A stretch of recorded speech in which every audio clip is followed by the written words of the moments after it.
رب اشرح لی صدری ویسر لی امری واحلل عقدۃ من لسانی یفقہوا قولی۔ السلام علیکم ورحمۃ اللہ وبرکاتہ۔ آج میں آپ کو سورہ یاسین کی اہمیت، فضیلت اور برکات کے بارے میں بتاؤں گی۔ آپ صلی اللہ علیہ وسلم کا ارشاد ہے کہ ہر چیز کا دل ہوتا ہے اور قرآن پاک کا دل سورہ یاسین ہے۔ سورہ یاسین پڑھنے سے اللہ سبحانہ تعالیٰ 10 قرآنوں کا ثواب عطا کرتے ہیں، اور جو باقاعدگی سے اس کی تلاوت کرتا ہے وہ ہر قسم کی بیماریوں سے اور پریشانیوں سے محفوظ رہتا ہے۔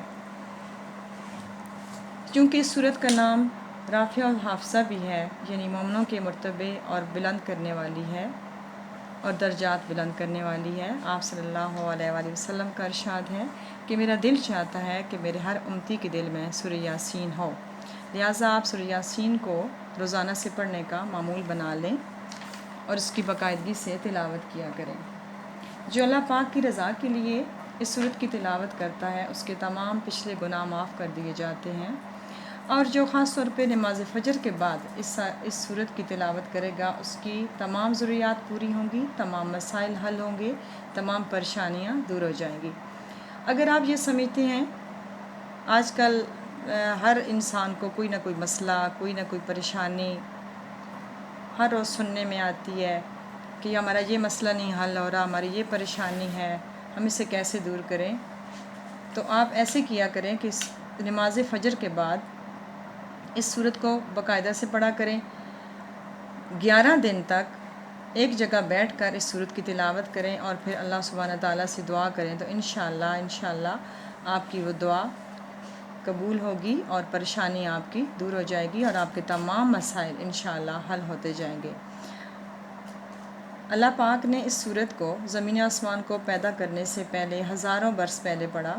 جب فرشتوں نے سنا تو کہنے لگے خوشحالی ہے اس امت پر جس پر یہ قرآن اتارا جائے گا، خوشحالی ہے ان دلوں کے لیے جو اس کو یاد رکھیں گے، خوشحالی ہے ان زبانوں کے لیے جو اس کی تلاوت کریں گے۔ لہٰذا آپ اپنی زندگی میں اس سورت کی پڑھنے کی روٹین بنا لیں، خود بھی پڑھیں، اپنے بچوں کو بھی سکھائیں، انشاءاللہ آپ کے ہر کام آسان ہوتے جائیں گے۔ اللہ سبحانہ تعالیٰ کے لیے کوئی کام مشکل نہیں ہے، آپ کے ہر کام انشاءاللہ آسان ہوتے جائیں گے۔ آپ خود اس چیز کا اندازہ کر لیں گے کہ جب آپ خود تلاوت کریں گے، اپنی زندگی میں بھی اس کی روٹین بنائیں اور اپنے بچوں کی خاص طور پہ۔ مشکل ہوتا ہے ذرا بچوں کی روٹین بنانا، مشکل کام ہے، بچے چھوٹے ہوتے ہیں، لیکن روٹین ان کی ضرور بنائیں۔ انشاءاللہ آپ خود دیکھیں گے کہ آپ کے ہر کام آسان ہوتے جائیں گے۔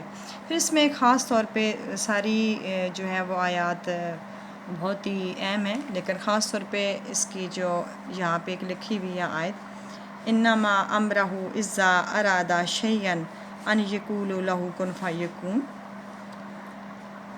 ترجمہ اس کا یہ ہے کہ جب وہ کسی چیز کا ارادہ فرماتا ہے ہو جا تو وہ فوراً ہو جاتی ہے۔ اپنی زندگی میں ضرور جو ہے اس کی تلاوت کو اس کا معمول بنائیں، اور اس آیت کا خاص طور پہ ورد کیا کریں ہر وقت۔ اس کا ورد کرتے آپ رہیں گے تو آپ خود دیکھیں گے کہ آپ کے سارے کام آسان ہوتے جائیں گے انشاءاللہ۔ اللہ سبحانہ تعالیٰ آپ کے لیے اور میرے لیے آسانیاں پیدا فرمائے، آمین ثم آمین۔